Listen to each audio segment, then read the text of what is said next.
Got to give it time for it to get to everybody because it's showing 0, but in Okay. here, let's see. Okay.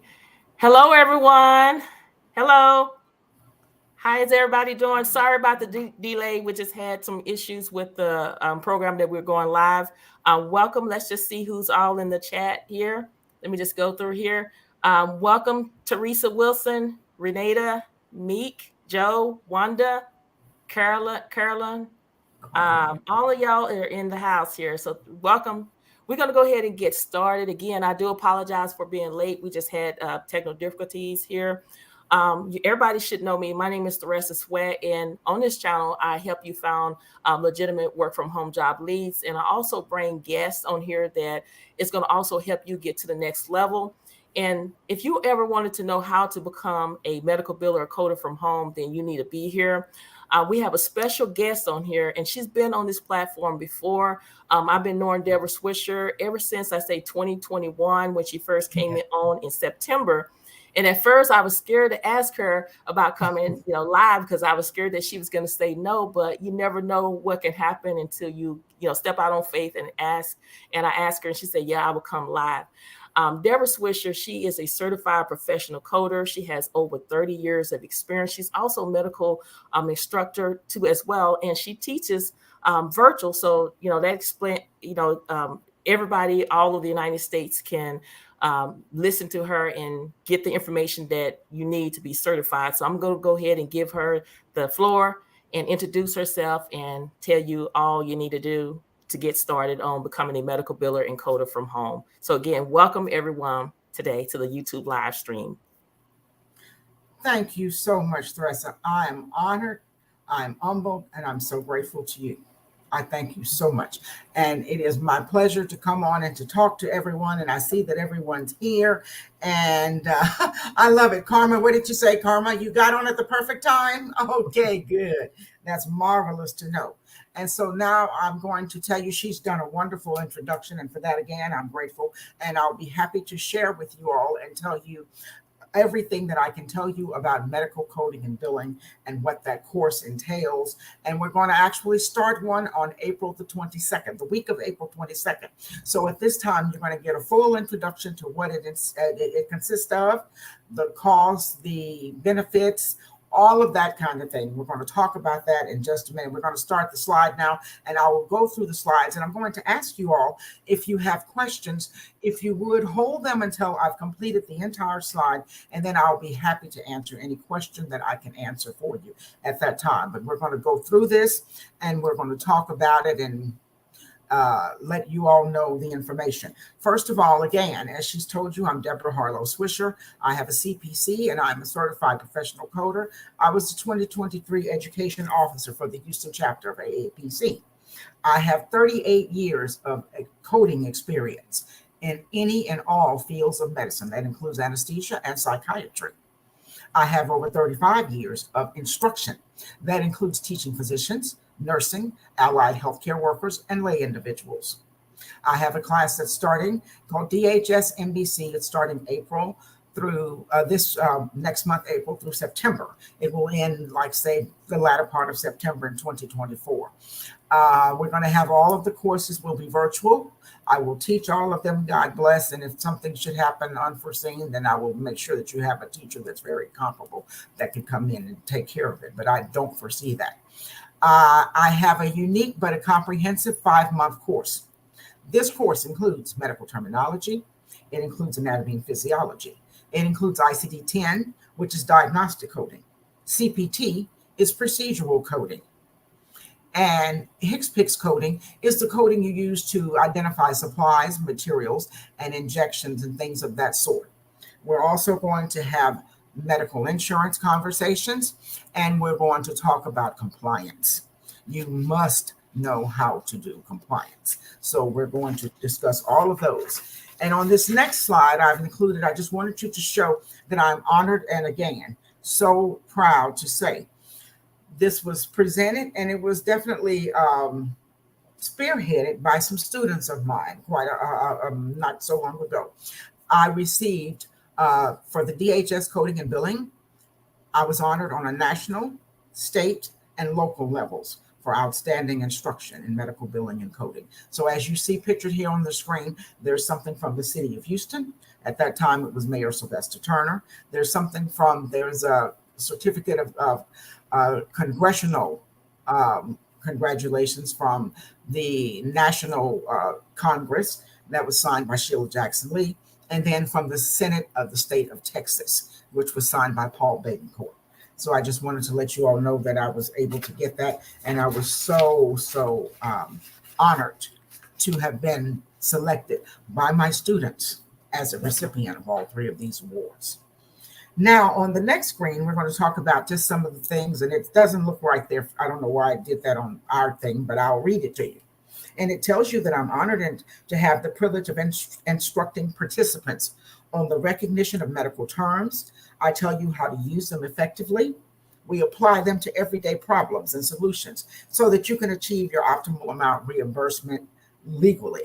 Because a lot of people can code, but they don't know how to code to get that money legally. The different courses that I have, and that's the part that's written in yellow that you can't hardly see, but hello, Samantha. It says, are we still waiting for the host? No, we're not. Can you hear us, Samantha? Write back and say if you can hear us. Hopefully.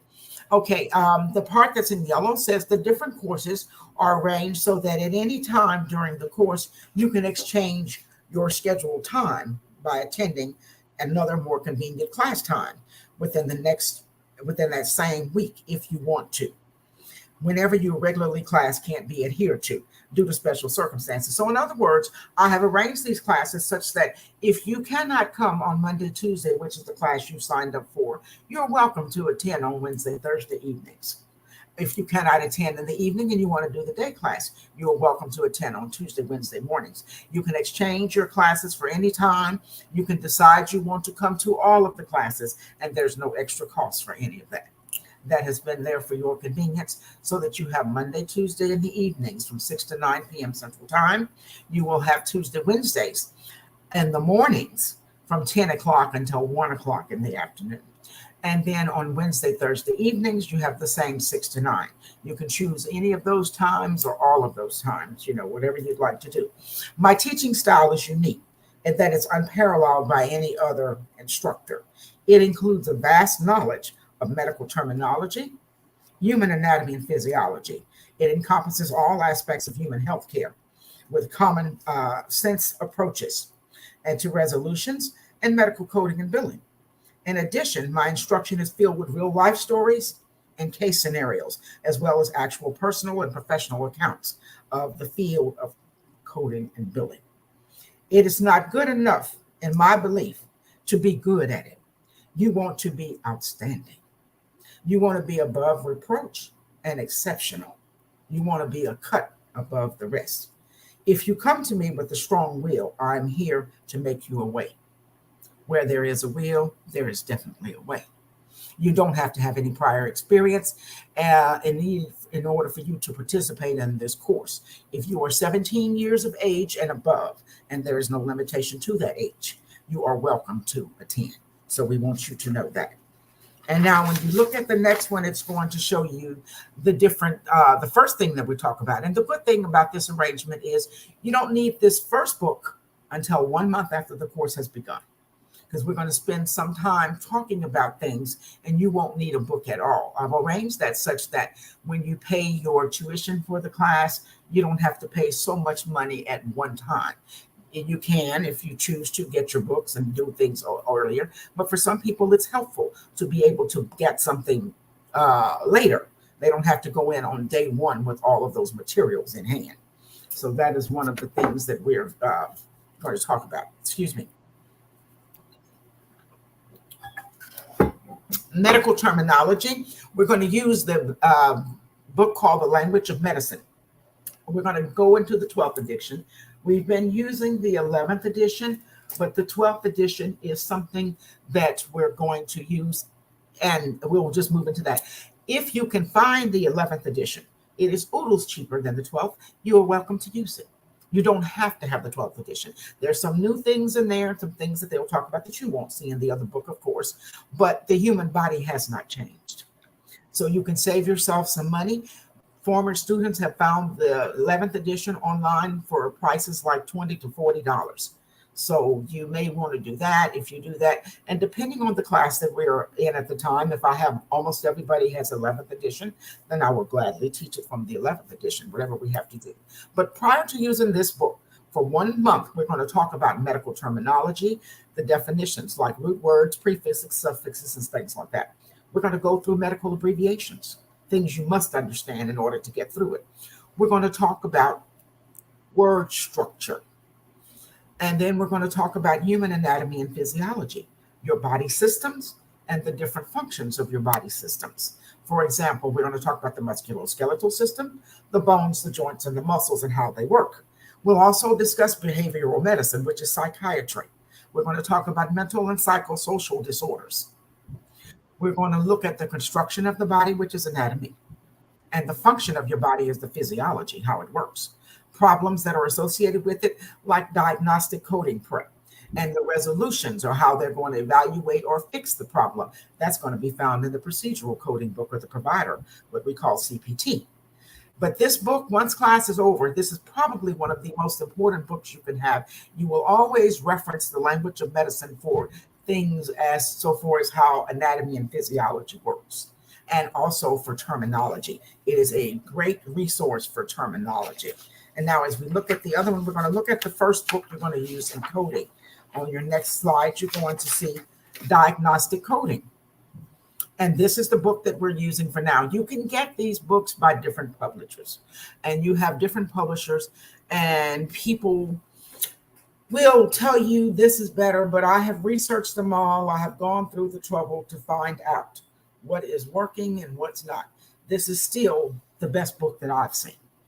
So I would say to you, and you will find some of them that were cheaper. Don't get the cheaper ones. I want you to get those by PMIC. I get nothing extra from them as an instructor. I get any book from any publisher for free. So you don't have to worry. There's nothing that I'm promoting to help me get anything. It's the same across the board. But in order to help you be a better coder and a more efficient coder, I strongly suggest that you use those books by PMIC. And in order diagnostic coding, for looking at this one, this is what it would look like. This book it must be used in all forms of coding. This book is used when you're seeking reimbursement from a third-party payer. You're going to ask the major question as to why was this medical help being sought?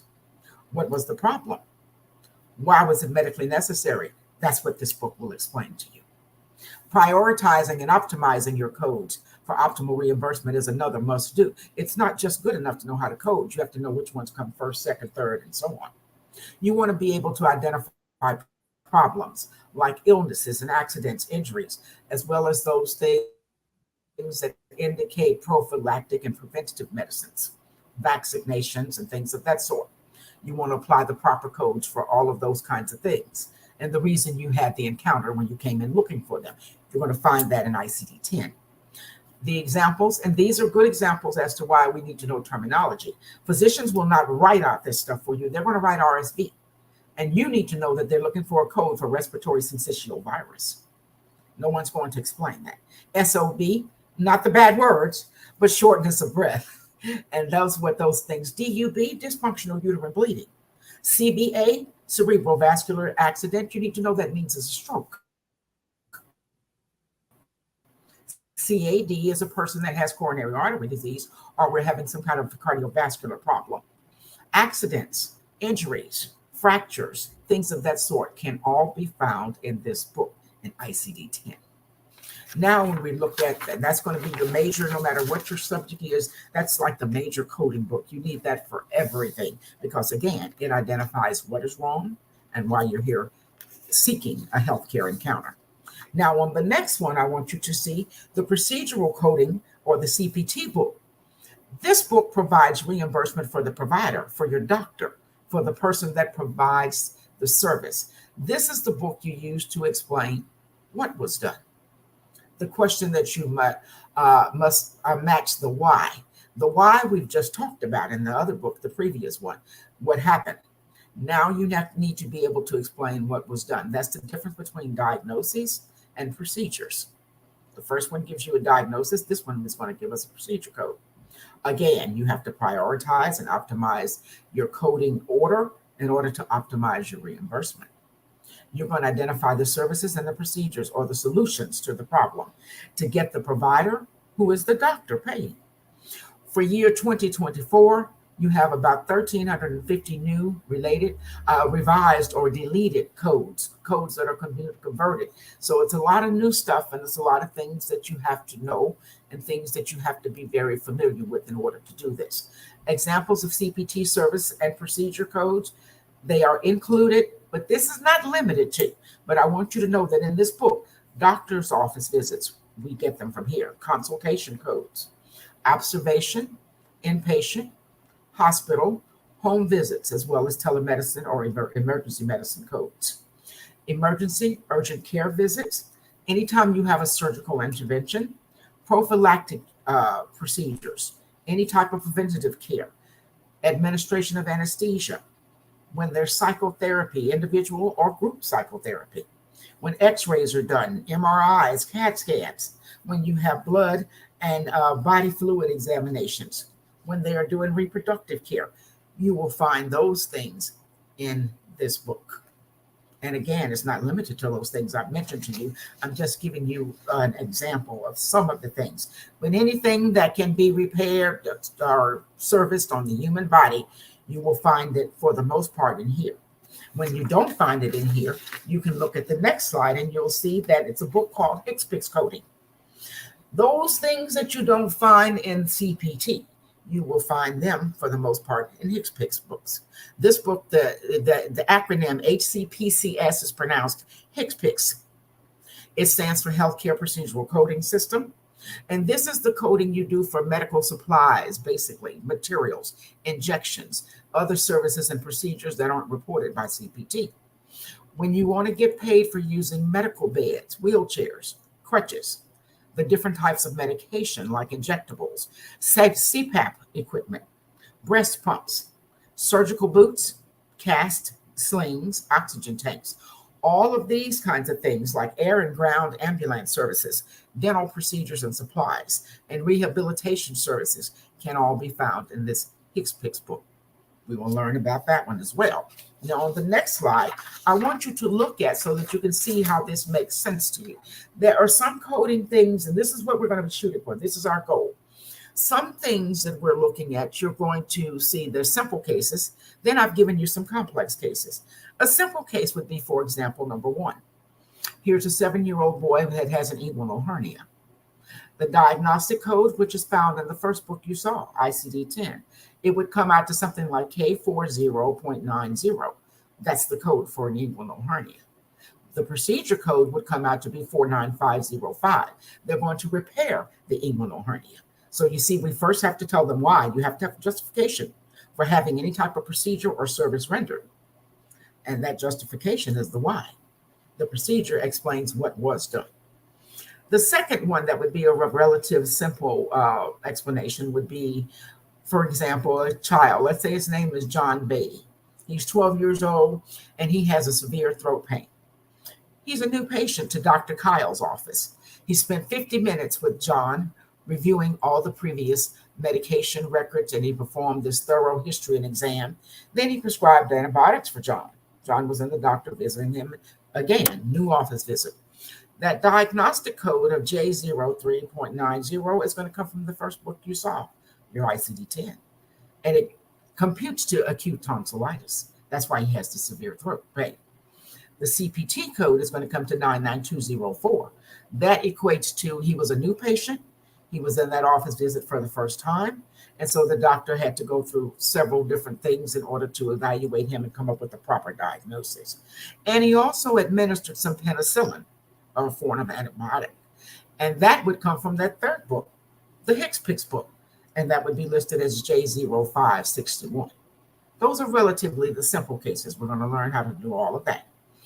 Now, when you look at more complex cases, I want you to know how to do those as well. And in most other places, people will not teach you complex things. And I want to say the number one reason is they probably can't handle it.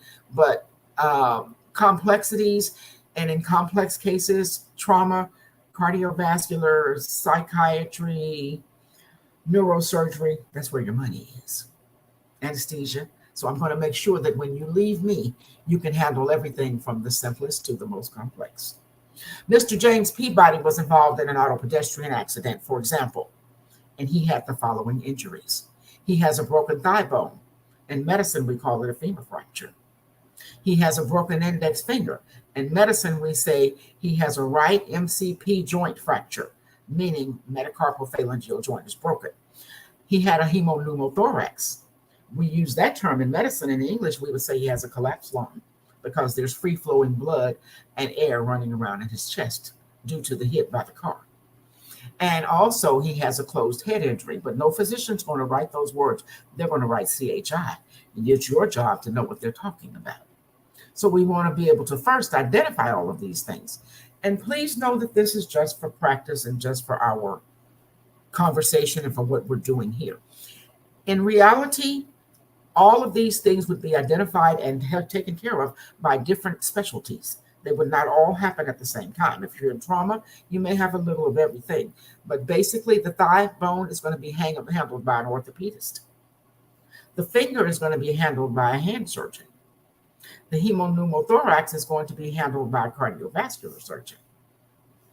And the closed head injury will be handled by a neurosurgeon if surgery is necessary. So you see how all of these parts would be different, but I wanted you to see the comparison with the code.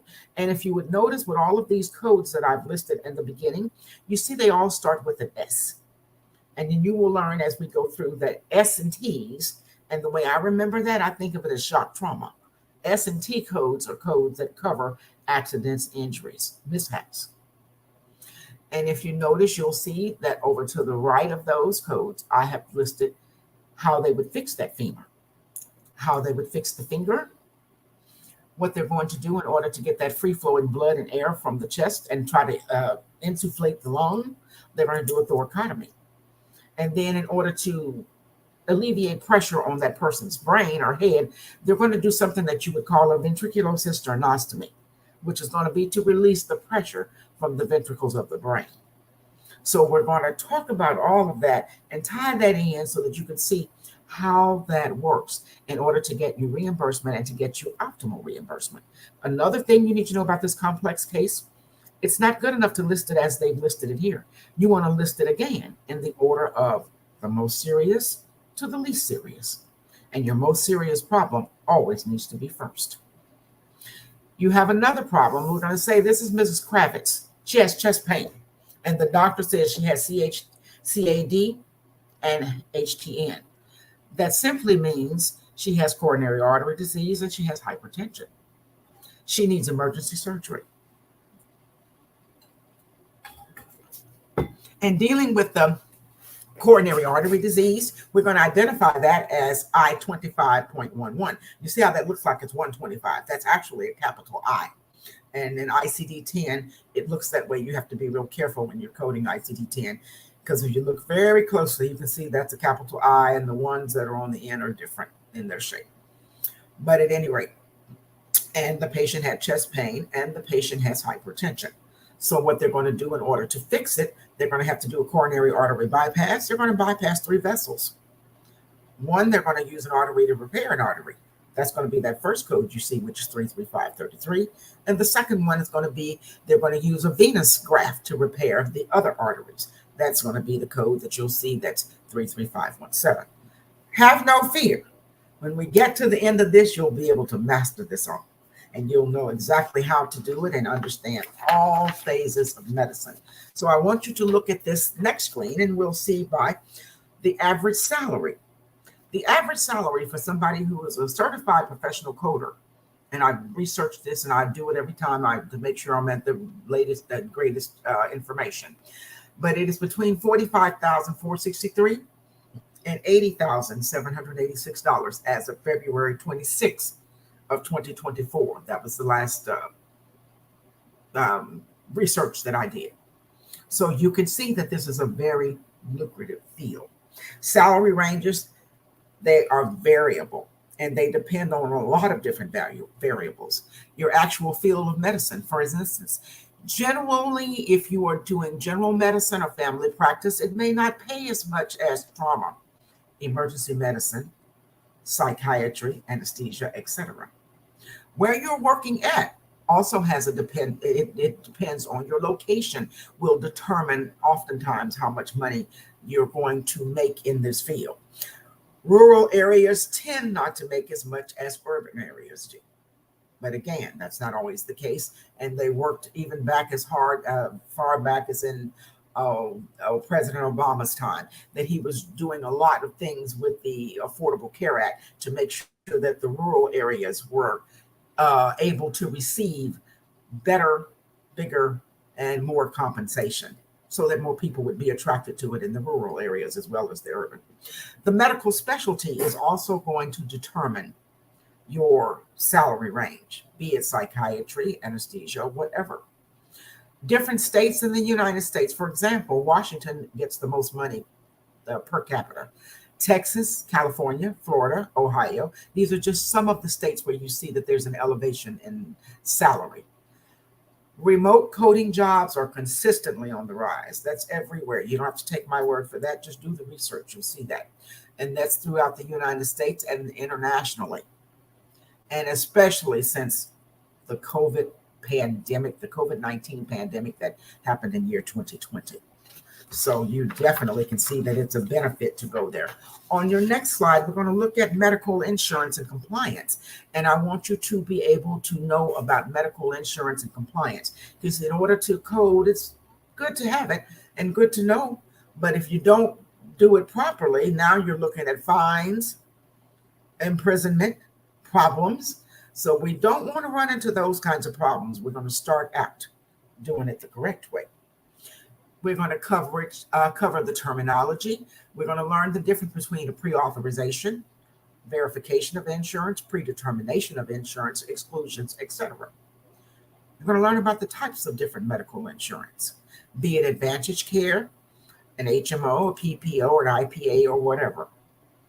Third-party payers are most crucial that you understand the difference between Medicare, Medicaid, Blue Cross Blue Shield, United Healthcare, Aetna, Cigna, and then things of that. You need to know about workers' comp and disability coverage. The rules and the regulations to submit claims, be it national or local regulatory agencies. And this is just a picture of those some of the different places that you would be submitting your claims to. So we're going to talk about that as well.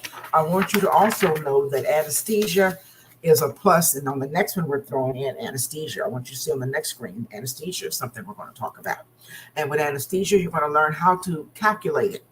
Anesthesia is based on base units, time units, and qualifying circumstances. So we will have a brief synopsis on anesthesia so that you will understand and you'll be able to code that and be coherent on that subject. Now, the very next one, we're going to look at behavioral medicine on the next screen. And behavioral medicine is psychiatry. There's a book that they use. It's called the Diagnostic and Statistical Manual for Mental Disorders, or they call it DSM-5. Then there's another one that has text revision called DSM-5-TR. And these books help clinicians and researchers so that they can define and classify mental disorders. By providing standardized criteria, it enhances the accuracy of the diagnoses. It informs the treatment decisions. It helps them make the treatment decisions, and it supports scientific investigations. So all of those things you can find in that book. You won't have to buy those if you're working for a psychiatrist or behavioral medicine or any type of mental or neurological therapy. The good thing is, you see the book you saw the first time over to the right, the ICD-10? All the mental, behavioral, and neurodevelopmental disorders can be found in that book, in ICD-10 in Chapter 5. I just want you to know that that's the major book that they would use in psychiatry, but when you go to code it, you code it from the exact same book. So I just want you to see that so that you'll understand. Now, on the next slide, I want you to look at HIPAA compliance, and we're going to talk about that. We have to be able to be HIPAA compliant. There's a thing that's been out maybe, 15 years. A lot of people may not be aware about the HIPAA mega rule and what that means. And then you need to know about the 5 different privacy requirements, like the privacy rule, the security rule. You need to know about the enforcement rule, the branch notification rule, and the omnibus rule. We will discuss all of those at length on the time when we get down to insurance and compliance. We will know those. On the next slide, I say to you that I offer you a mock exam. This is nothing you have to take. They're optional. They have no bearing on your ability to pass or not pass the course. The exams will have no effect on your final grade on the course. They're only given to you so that they can assist you in gauging your preparedness for you to take your national AAPC certification exam, which is what I have, a CPC. I took that in 2003, I believe it was. But that's just for you to gauge yourself so that when you go to sit down to do what you're doing coding wise, you can kind of know if you're ready or not. You don't want to waste $500 or somewhere thereabouts and discover that you're not quite ready for testing. And with me, you're welcome. That's why I say to you, you're welcome to attend those classes. Several of them within that same time period. It doesn't matter to me. Whatever it takes for you to hear it and hear it again, get it again, understand it. I'm there for you, and I want you to be able to get just that. On the next slide, let's talk about what I'm sure you're going to ask me about. And here we are. These classes that are upcoming on April 27th, that week of April 22nd, the tuition rate for all of those classes is priced at only $1,200. For all the former DHS students that want to come for a refresher, the fee is only half of that. The former students only pay $600 of the special tuition rate. The tuition may be paid in one lump sum, or you can pay it in up to 3 installments. People ask me all the time, how can you offer this course at this price? When there are local in-classroom virtual schools, they say classes that are online everywhere, those classes cost as much as $20,000. So lady, how are you doing this? I hear that more often than I can tell you. And this is my answer. As an experienced instructor and a coder of 35 plus years, I know what it takes to get you up and running in this career without having to rip you off. I don't have to leave you with massive student debt and an inability to properly be equipped for the medical billing and coding workplace. With my unsurpassed record of vast experience and expertise, I can provide you with the specific tools and the knowledge that you need for success while helping you to stay financially solvent during and after completion of the course. So there's no need to do that. I know exactly what you need, and I know what we can cover, and we can do that. 2 or more installment payments can be assessed as an additional one-time fee of $50. So you would add $50 to whatever that is if you're going to pay it in installments. And then there's a plan A, which you can see that would be $625 twice. Then there's a plan B that you can see. That's 3 payments for $50 the first time. And then the other 2 would be equivalent to $400 each. Your payments can be submitted via Zelle or Cash App. You can use my telephone number. That's 832-289-6277 for either of those entities. Other acceptable forms of payment include all the major credit cards, the cashier's checks, or the money orders. But we do not take personal checks. And of course, you cannot do cash. And if you want further information and you want to register, you can email me. My email address, and it's not showing here at the bottom, but it's here. And it is Debra_Swisher at sbcglobal.net. That's Debra with the underscore mark, and my last name Swisher, SWISHER, at sbcglobal.net. For all of you that know, and it's not a Gmail or a Yahoo, you're like, what? That's one of the dinosaur handles that they had way before they had those other things. So I'm sure you're like, what? Yeah, SBC. I'm still SBC. Okay. So that is the information. And then on this last slide, I just want to say to you, the larger your device is, the better it will be for seeing and retaining the information during the course. For example, a cell phone, you can do it, but it'll be more difficult. If you have a tablet, it's a little better. If you have a laptop, it's better than the tablet. And if you have a desktop, it's ultimate. I'm looking forward to have you join me during this week of April 22nd for the day or the evening course time of your choice. I'm Debra Swisher, and I thank you so much for listening.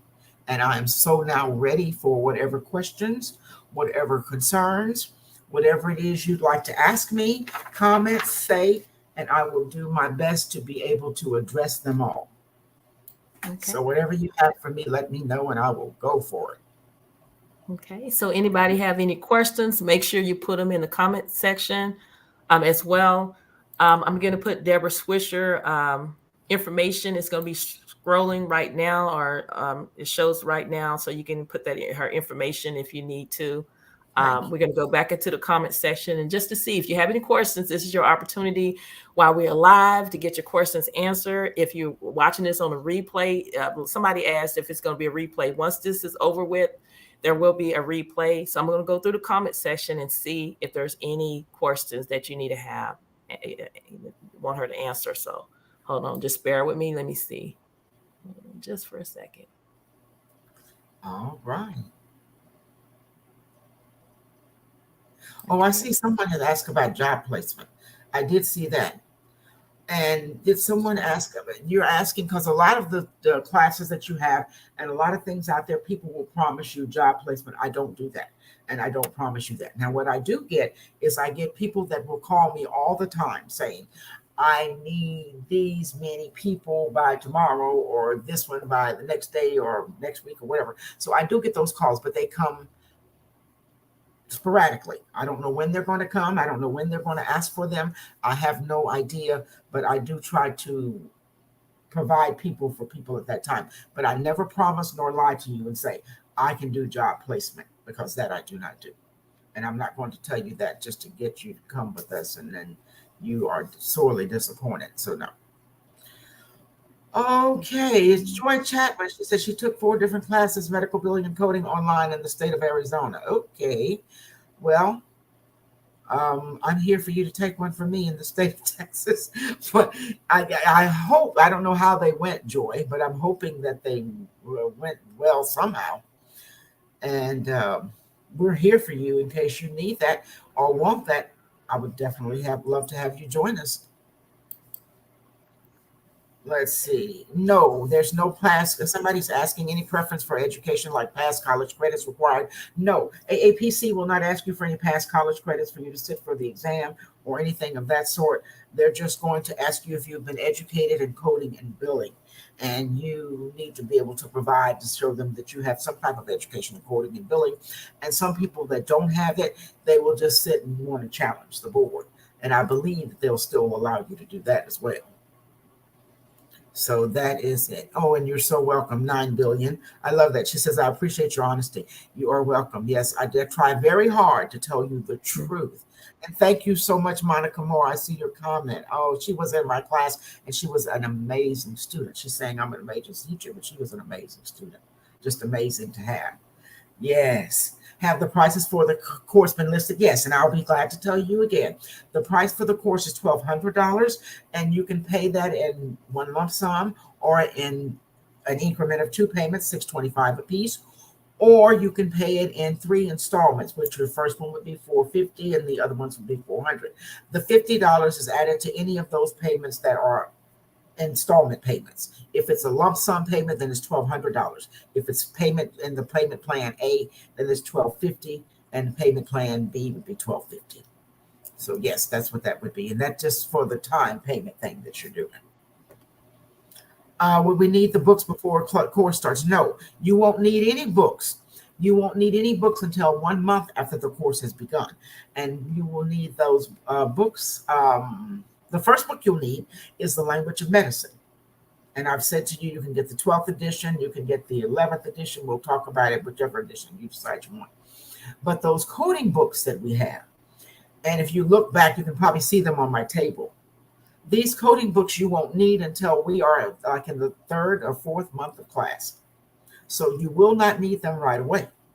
So I don't want you to feel that you have to have everything on day 1, because you don't.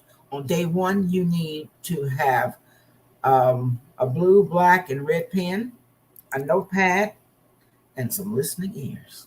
And you're equipped if you come that way on day 1, once you've paid whatever your initial fee is for your registration into the course. Okay? The course is only 5 months long. I can see a question that's asking me that.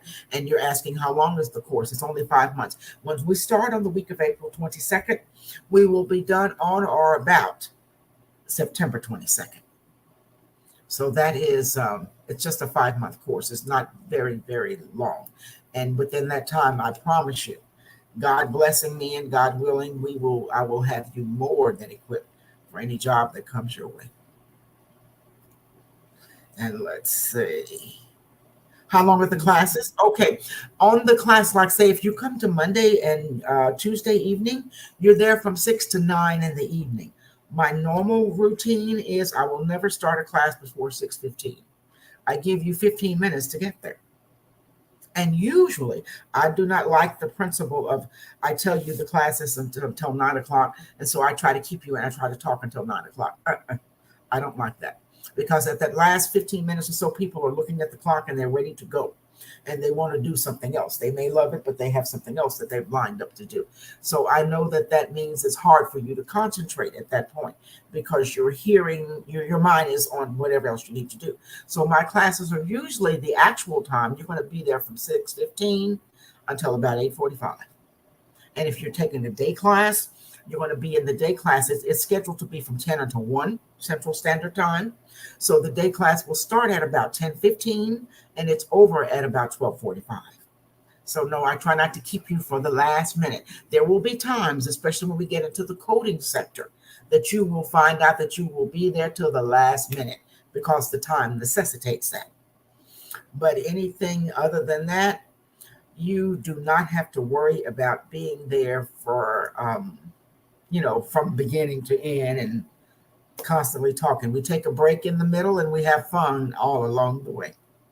We have a good time. We talk about things that are other things and other concerns and whatever. We're just not, strictly coding, coding, coding. That's it. So we live, we enjoy life, we have fun, and we do it while we're learning some things. Okay. Let's see. Oh, do I have any scholarships? Somebody says unpaid caretaker of 2 disabled elders. Oh, no, I do not have any scholarships. I don't have anything like that, but we may have something else that we could help with. I don't know, but you can definitely email me or call me and we can talk about it. But no, ma'am, I do not have any scholarships that I can offer. No. No, summer session that started. Now, I don't know. This would be it, really, because if we're starting in April, Joy, and we're ending in September, that would cover the summertime. So that would be the time that we're starting. April 22nd, that week, we're going to start those different phases of the course, and then we will end it in September, the last part of September. So, no, and you don't have to have a degree. Someone else is asking, is it better that we have a degree or have some prior knowledge about coding? No. You don't have to have that. If you do, it can be helpful. For some people, I need to tell you that's not helpful. There are people that come to the class and they think that because they have medical knowledge and medical information already, that they don't have to have any abbreviation instruction. They don't need anatomy and physiology. And that usually doesn't work out too well for them. There are others that come to the class and they automatically know that they don't know anything about this subject. So they listen very intently. They're tuned in and they don't miss a word. Those people almost always excel. And I mean, pass the test the first time, everything. Yes. So you don't have to have any experience. And I have many, many people that have proven that over and over again throughout the years. It's not a necessity. No, the course is usually offered more than once a year, but this year I didn't get a chance to offer it earlier. Normally we would have started in January, but due to several other things, we were not able to do that this year to start in January. That's why we're starting it now in April because of the responses and the questions that I've gotten and the come on, when are you going to do this kind of thing? So here we are. All right, so the next class will start in nothing in between before, nothing. No, that's it. No, it's not just for U.S. residents. I have a student that I've taught a couple of students from Africa, and I've had about 3 or 4 students that were from Canada. So the class is open to anyone that can get in. We're going to teach you on Zoom once you register the day before your class starts, or at least 24 to 48 hours before. I will give you the Zoom sign-on, the password, and you'll be able to attend. And if you can hear me, and I do know that my students from Africa were able to hear me and to Zoom in and participate from Nigeria. Okay. Any other questions? Let's see. So Yeah. Oops. Did we answer all? Let me see. no, you don't need to be in Texas. You can be anywhere in the United States. You do not need to be in Texas. This class will, by us doing it Zoom, doing it online, you can be anywhere in the USA, and then this will work for you. So that's no problem. And you will be good and you'll be able to see it. And I'm getting a text now that you're watching it. And that's good. Thank you so much for watching this. Are there more questions or whatever? Or anything else that I can say to you? Okay. Yeah, the Bahamas, and you can definitely come in and see. Veronique, yes, that will work. Registration fee cost. The registration fee cost. The course costs $1,200. You can register for as little as $450. So anywhere between $450, which would be your first installment of 3 payments, $625 would be your first installment of 2 payments, or you can pay the $1,200 in one lump sum, whatever makes you happy. You can do either one of those.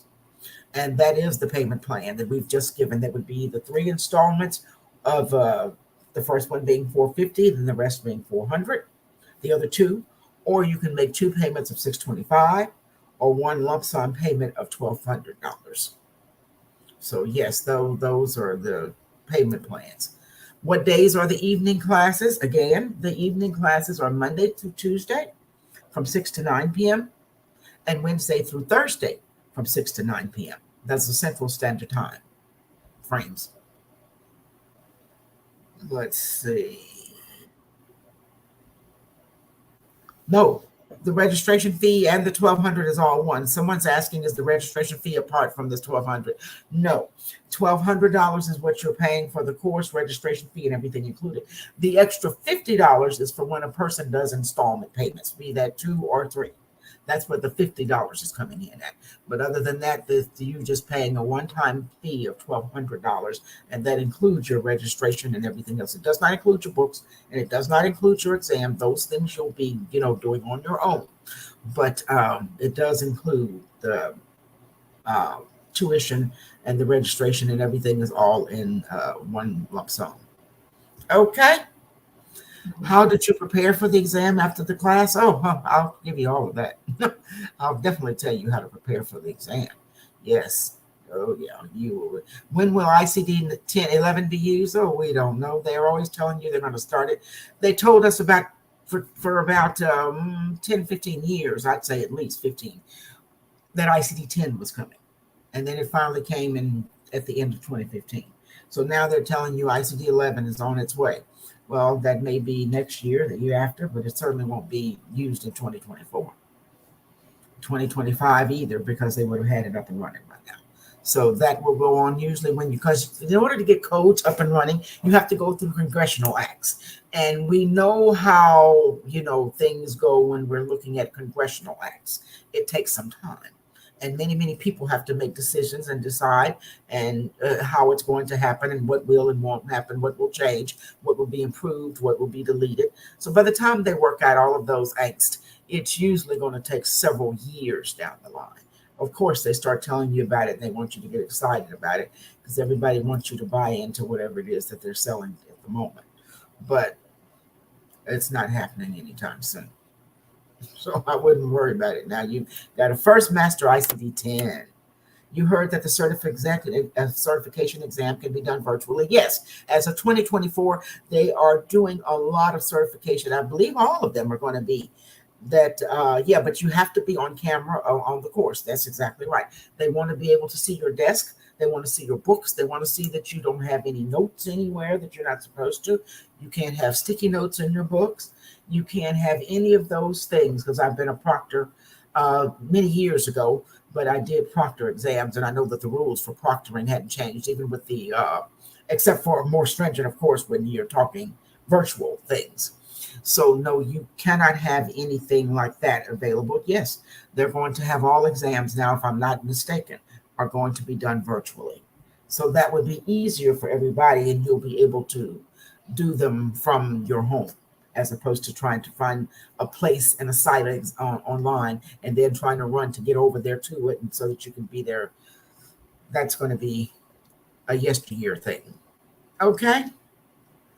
Can we email you if we have? Oh, certainly email me. Yes, indeed. Email me if you have any type of questions, whatever. It's all right. Also, how much is the certification exam? The certification exam depends on what you purchase. I don't know the exact price, but I want to say it's something like 485 or close to $500. And if you purchase one exam, a one-time shot, then it's cheaper. But you have to pass that one-time shot. And if you don't pass it, then you got to go back and purchase the whole thing again. Or you can purchase something that may be a little bit more expensive, and the prices, I don't want to quote because I don't know, but it costs a little more, and it gives you two chances to take that exam within 12 months. And so I would say pay the little more and take the two chances. That way you don't have to wind up paying double when you can just pay a little bit more. 1200, someone's asking me, when's the 1200 fee due? At the time of your registration. I'm going to, if you email me at the email address, if you say you're interested, and I will send to you all the stuff we just talked about today. I'll send it to you in a comprehensive brochure, and I'm going to send you a registration form. You will complete that registration form, and you will let me know if you want to pay $1,200 at once, if you want to pay $625, or if you want to pay $450. It will be your call, and you will decide what classroom you want to be in, what time zone, what time slot. And as long as that class has space available, then I will be happy to put you in that time zone. If the space is not available, then I will ask if you would be willing to move to another class. But for now, again, that's Monday, Tuesday in the evenings from 6 to 9. And that's Wednesday, Thursdays in the evenings from 6 to 9. And then in the morning class, that morning class is going to be from Tuesday to Wednesday, 10 a.m. to 6 p.m. 10 a.m. to 1 p.m., not 6 p.m. 6 p.m., you'd be there all darn day. It's not that long. So, no, the morning again is 10 a.m. until 1 p.m. And so you can do that and register in either one of those that you want. And the choice is yours. I don't choose it for you. You choose whatever you want until I run out of room in that particular area. And if we don't run out of room, then the choice will always be yours.